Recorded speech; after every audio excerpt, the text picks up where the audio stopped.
আসসালামু আলাইকুম প্রিয় দর্শক, স্বাগত জানাই টমা ইনস্টিটিউটস নিয়মিত আয়োজন আমার শিক্ষাঙ্গন অনুষ্ঠানে। আপনাদের সাথে আমি আছি মোহাম্মদ সাইদুর রহমান নীরব, সহকারী জনসংযোগ কর্মকর্তা ট্রমা সেন্টার মেডিকেল ইনস্টিটিউটস। আজকে আমরা কথা বলবো মানসিক স্বাস্থ্য, স্ট্রেস, ডিপ্রেশন ও করণীয় নিয়ে। এই বিষয়ে কথা বলার জন্য এই মুহূর্তে স্টুডিওতে উপস্থিত আছেন আমাদের শ্যামলী মেডিকেল অ্যাসিস্ট্যান্ট ট্রেনিং স্কুলের একজন শিক্ষার্থী। আমরা সরাসরি পরিচিত হয়ে নিব তার সাথে। কেমন আছেন? জি, আলহামদুলিল্লাহ ভালো আছি।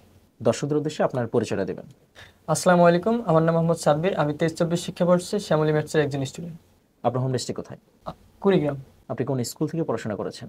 আমি শরীফুরহাট এমইউ উচ্চ বিদ্যালয় থেকে পড়াশোনা করছি।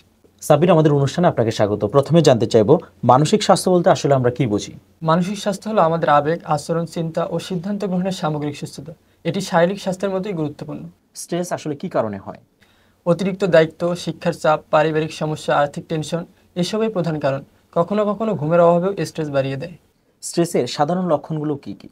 মাথা ব্যথা, বিরক্তি, মনোযোগ কমে যাওয়া, ক্ষুধা পরিবর্তন, ঘুমের সমস্যা এসবই সাধারণ লক্ষণ। ডিপ্রেশন কি স্ট্রেস থেকে তৈরি হতে পারে? হ্যাঁ, দীর্ঘ সময় স্ট্রেস নিয়ন্ত্রণ না করতে পারলে ডিপ্রেশনের রূপ নিতে পারে। ডিপ্রেশনের কিছু গুরুত্বপূর্ণ লক্ষণ বলবেন আপনি?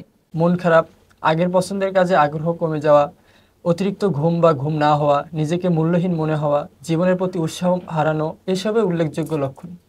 দিন দিন শিক্ষার্থীদের মধ্যে ডিপ্রেশন কেন বাড়ছে? প্রতিযোগিতা, ভবিষ্যতের অনিশ্চয়তা, অভিভাবকের চাপ, সামাজিক তুলনা এসব বড় কারণ।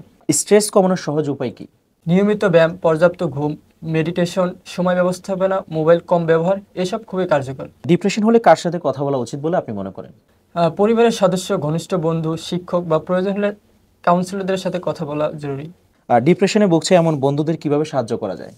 তাকে মনোযোগ দিয়ে শোনা, বিচার না করা, তার পাশে থাকা, প্রয়োজন হলে চিকিৎসা নিতে উৎসাহ দেওয়া।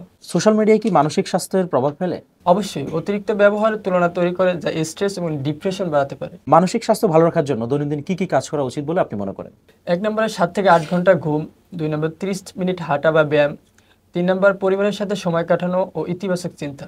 আপনার কাছে শেষ প্রশ্ন, মানসিক স্বাস্থ্য নিয়ে আমাদের সমাজের দৃষ্টিভঙ্গি কি বদলানো দরকার? হ্যাঁ, মানসিক সমস্যাকে লজ্জার বিষয় মনে না করে এটিকে রোগ হিসেবে বুঝতে হবে। যার সমস্যা আছে তাকে ছোট না করে সাপোর্ট দিতে হবে। সাবির, আপনাকে অসংখ্য ধন্যবাদ আমাদেরকে সময় দেওয়ার জন্য। আপনাকেও ধন্যবাদ এত সুন্দর আয়োজনে আমাকে আমন্ত্রণ করার জন্য। প্রিয় দর্শক, আজকের আলোচনা থেকে আমরা বুঝতে পারলাম মানসিক স্বাস্থ্য খুবই গুরুত্বপূর্ণ একটি বিষয়। নিজে ভালো থাকুন, নিজের যত্ন নিন। সবাইকে শ্যামলী ম্যাথসের সাথে থাকার জন্য আন্তরিক ধন্যবাদ। আজকের মতো এখানে শেষ করছি। দেখা হবে পরবর্তী পর্বে। ততদিন ভালো থাকুন, সুস্থ থাকুন।